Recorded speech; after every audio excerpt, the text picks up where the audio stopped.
Dito sa Isla Puting Bato, may ibang level na araw-araw na pamumuhay yung mga taga dito. Alam mo, hindi biro ang mahal ng kuryente, ang daming gastos, kasi mga bilihin nagtataasan. Pero ibang level, dumiskarte ang mga Pilipino, lalo na yung mga taga rito. Harap! Ito ang Isla Puting Bato sa Maynila. Malalaman natin kung bakit motor ang main transportation dito.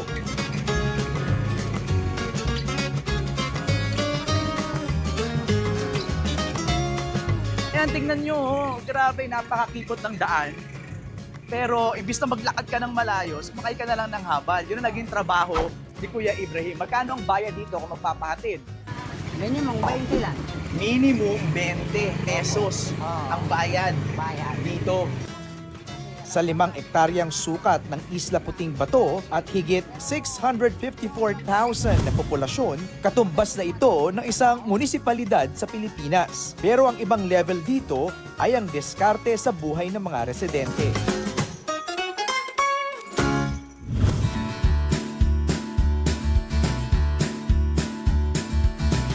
Saan pa ba ang takbuhan ng marami sa atin kapag kailangan ng mga tingi-tinging bilihan? Siyempre, sa Sari-Sari Store. Ang astig dito, si Rona na yung nagtimpla. O diba? Dala na ni Kuya yung yung mug.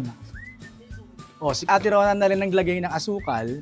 So, magkano lahat yon? 16. 16. Size po yung tinapay, tas 10 po yung timpla. Ah, may tinapay. 10 piso yung kape.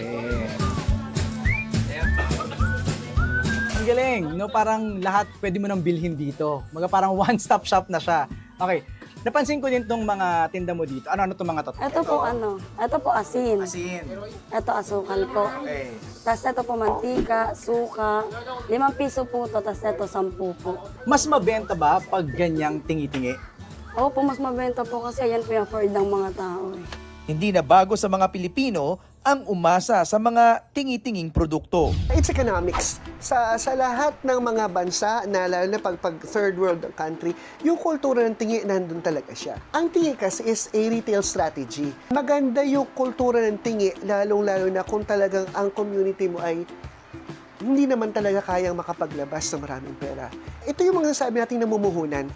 Paano yung namumuhunan? Doon nag-start yung idea ng Sari-Sari Store. Yung mga maramihan mo na bulto ng asukal, asin, hindi nabebenta yun ng buo na gano'n? Hindi po, ano po yun kapag bali kami na po yung bumibili ng bulto sa labas, tas kami na po nagre-repack ng tingi-tingi. Ano pa yung mga dito mga tingi-tingi na bibili sa'yo ng mga customers mo? Marami po, yan. Like ito po, mga tuyo. Okay, itong tuyo na to, ilang piraso to? 3 po sa isang plastic. Magkano isa? 12 po ng isang. Sa parang 4 isa. Itong paminta, 5 din po, lahat po yan 5. itong dahon ng laurel, magkano to? 2 po yan yung laurel. Itong harina, 10. 10. Ah, so yun Tapos nga. meron din po kami mga kape. Shampoo, mga sabon panlaba. Ibang level ang Sari-Sari Store ni Rona dahil meron din siyang tablet for rent. Dito madalas si Alexa kapag may assignment sa school. Paano to, Alexa? Maghuhulog muna po ng 5 or piso bago siya mag-open. Okay, ito 5 piso. Gano'ng katagal yon?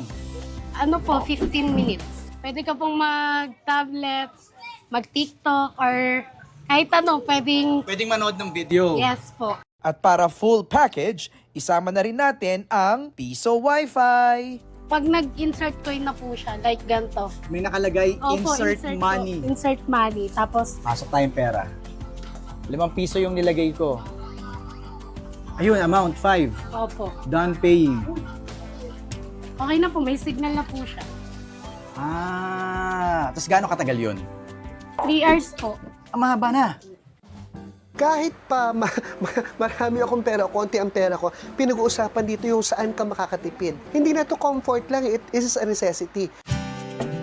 Di kalayuan mula sa Sari-Sari Store, meron namang water dispenser kung bigla kang mauhaw. Tayo ng plastic. Ngayon, kailangan lagay mo na siya dito dahil lalabas na kaagad yung tubig. So, hawakan mo muna dyan. Ito na yung piso mo. Pasok.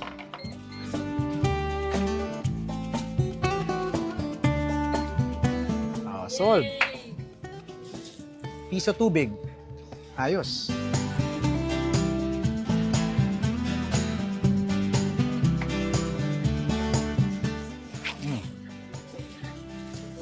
Sarap. Kung gusto mong magpalinis ng motor, meron din silang vendo machine para rito. So yung 5 piso na yan, Nulog natin. ano yan? Ano yan? Tubig lang. O, tubig lang. Gano'n siya katagal? Mga 2 minutes. 2 minutes. Sa halagang 5 piso, meron ka ng 2 minutong tubig na panlinis ng iyong hasakyan. Oh, di ba? Ay. Okay, lakas yan. Malakas ka ang pressure. Okay. Tapos na. Tapos na. So, 2 minuto. Actually, kasya na yung 2 minuto. Oh. Kung hindi mo naman, kumbaga parang paspasan lang na linis, pwede Oh, na. Pwede na. Diba? Tingnan mo nga naman, no? Sa 5 piso mo, nakapag habal wash ka na. Oh, baka. Hindi car wash. Sige. Habal wash. Pero hindi lang wifi o tubig ang tinitingi ng mga residente. Ibang level ang diskarte ng misis na si Telma para abot kaya lang ang bayarin sa kuryente. So si Joy, yung kanyang kapitbahay, ay mayroong main kontador. Tapos doon naka-submeter si Ate Telma. Magkano binabayad mo? 600 po, minsan 700 po isang linggo. Ganun. Medyo Opo, malaki sa na yun. Opo. Paano ba gumagana yung submeter? Opo, umiikot po siya. Tapos kumakain po yung submitter ng kung ilang number yung makakain mo po. Yun ang babayaran mo. Ano bang mga kinukonsumo mo dito? Ayan lang po. Yan lang po. ang Si Ate Telma, meron siyang washing machine. Meron siyang 2 ventilador. Meron pang Bluetooth speaker. Tapos may iba. TV. Isang cellphone ng anak ko nasa trabaho. Charger. Mabigat ang 3,000 pisong monthly bill sa kuryente. Kaya tingi-tingi nila kung bayaran ito kada linggo. Minsan po, Pamumuhay. alternate lang yung bayad. Diba, nagbibigay ka ng 500. Tapos, pag nakita ulit ang asawa ko, inaabotan namin ng sa 225, ganun. Although we commend na kahit kakarampot lang yung perang naiipon ng family income napagkakasya. Huwag naman ganun na yun na lang tayo araw-araw. Improve naman din natin ang sarili natin.